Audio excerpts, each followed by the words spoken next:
special session call. With that, I will yield. Ms. Neave, Criado, for what purpose? Does the gentleman yield? The gentleman yield for questions. I will. The gentleman yields. Thank you, Representative. We've talked about how your bill is not just a border bill, it's a bill with statewide ramifications, correct? Well, I do believe it's a border security bill, but yes, it has statewide implications. Okay, and so it's applicable, a law enforcement officer can apply this anywhere from Dallas to Houston to El Paso, correct? If the officer believes that the probable cause exists in that instance and that they can prove each and every element of the offense beyond a reasonable doubt, yes. Okay, and I want to turn to the illegal reentry section on page 6 of your bill, and because we have to discuss and have serious concerns. We've talked to you about our concerns about the unconstitutionality of this. So specifically for the illegal reentry, one of the key elements of the offense is that it applies to aliens as defined under the statute, correct?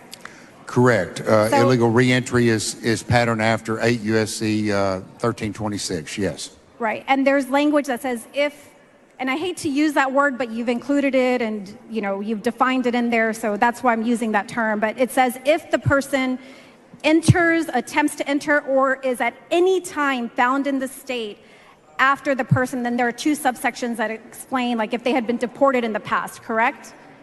That is correct. Okay, and so the part that says at any time, so if this person, this alien, this individual who was found at any time in the United States attempts, what does that mean, at any time found? Well, I mean, it's the same, what it means is what it states there, and which is exactly word for word the same wording, because we didn't want to be in conflict with federal law. So it's the same wording that the federal government has used for decades. But let me ask you this, because you talk about conflict, and I think this section is very broad and actually in conflict with federal law for several reasons. One, we discussed in a meeting that this section does not have the same affirmative defenses as are listed out for illegal entry, correct? You're correct. So if a person, let's say under this illegal reentry charge, even if they had been deported in the past for whatever reason and were found at any time anywhere in Texas, that they, even if they are now a lawful permanent resident, if they have legal status, they can be charged now with this Class A misdemeanor of illegal reentry, correct? I don't know that that's what it says. They have no defense. They have no defense, correct? You asked me the question. Let me answer. It does define it as an alien, as that term is defined. I'm sorry, Mr. Speaker, I can't hear the author. Members, please take your conversations outside the rail. Okay, so the premise of the charge is that someone is still have to be defined as an alien under our law, and is defined under federal law, and is defined in this SB4.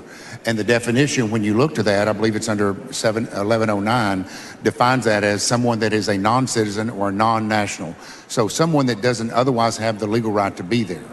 Well, that's not what alienage means, because you have specific affirmative defenses. So in the affirmative defenses in illegal entry, you specifically list people with a DACA, people who have a lawful presence in the United States. If they have this grant of federal authority, but they don't, even if the federal government grants an individual this specific lawful presence, your section regarding illegal reentry is conflicting with federal law, because they can still be arrested under this state crime, correct? And I don't believe it is. And I think, with all due fairness, I think you're completely misconstruing the statute, because all of that person would also have to be, when you look under subsection 1 and 2, would have to be someone that's been denied admission to, or excluded, deported, or removed from the United States, or has departed from the United States while an order of exclusion, deportation, or removal is outstanding. So you would have to, again,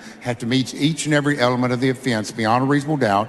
And here, we're only talking about people. We're not, when you take that in a vacuum and just say, we're rounding up people that's at any time found to be in this state, that's a misconstruction interpretation of that, because clearly it says, yes, but that person would have to have been denied admission, excluded, deported, removed previously. Right, but what if, Representative Spiller, the person adjusts their status and is now has lawful status? If they are found at any time in Texas, they can be charged under illegal re-entry. And that's my point. This is where this broad sweeping component that they can be found at any time in Texas, even if they adjusted their status, there's no defense for them under this provision of your bill. Well, so why didn't you include the affirmative defenses to illegal entry? Why didn't you include those affirmative defenses to illegal re-entry? Because 8 USC 1326 for re-entry uses this definition. We tried not to stray from this federal statute. We've applied that here in SB4, and it used the same definitions. And so the facts are different. Under illegal entry, we're not talking about people that had previously been removed, deported, excluded. We're talking about something completely different here. And so the facts are, the elements of the offense for illegal re-entry are therefore different than they are for illegal entry. Is it your intent that, quote, being found at any time in the state is an attempt to indefinitely subject someone to punishment under this statute?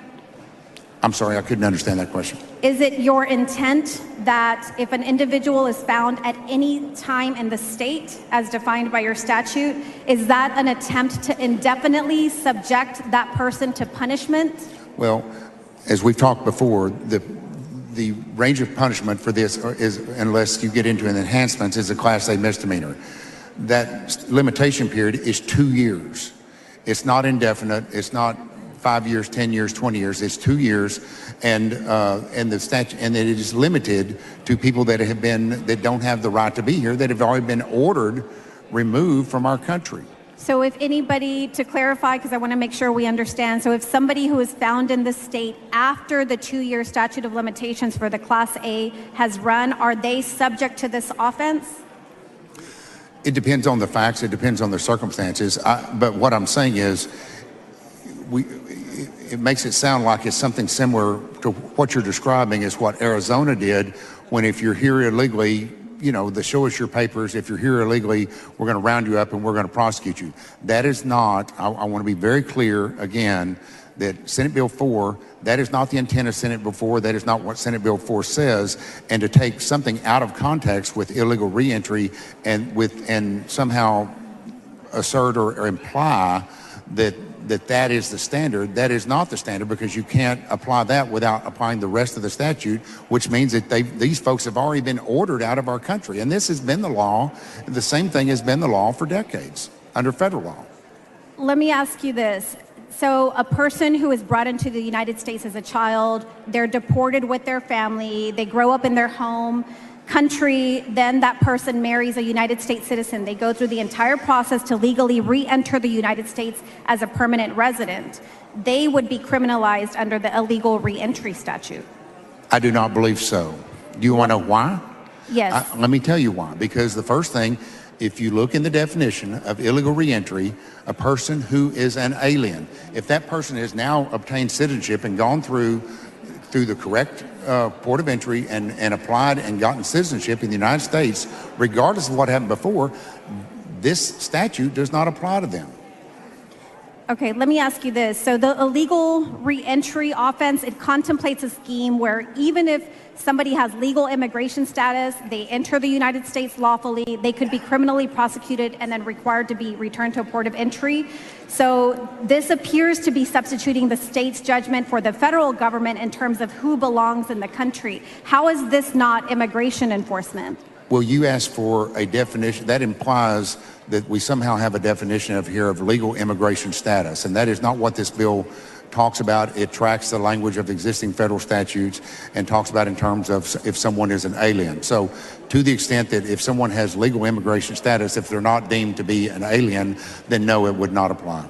Okay, there are situations where federal government sometimes allows a person to legally come back into the United States after a deportation. It's called a permission to reapply for admission in the United States after deportation or removal. If that person is granted permission to come in legally, this section says that you can't come back even though the feds say you can. So under SB4, there's, as I mentioned, there's no affirmative defense, and this appears to be substituting state judgment again. So can you tell us how that's not immigration enforcement? Well, I'm not aware of any claim that's been made at the federal level against 8 U.S.C. 1326 that says that this is illegal or it's improper. And so therefore, the same thing, just like it's upheld and it's valid law and has been for decades, the same should apply here. They are exactly the same elements. Okay, let me ask you this.